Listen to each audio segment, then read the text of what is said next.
Hello friends, কেমন আছো তোমরা সবাই? আশা করছি ভালোই আছো। আমি আজকে বানাচ্ছি মাছের কারি।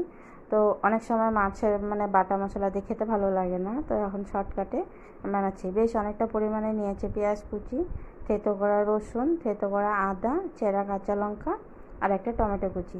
তো পেঁয়াজ লঙ্কাগুলোকে একটু ভাজা ভাজা করে নিয়ে দিয়ে দিলাম টমেটো কুচি দিয়ে আরও বেশ কিছুক্ষণ ভাজা ভাজা করব।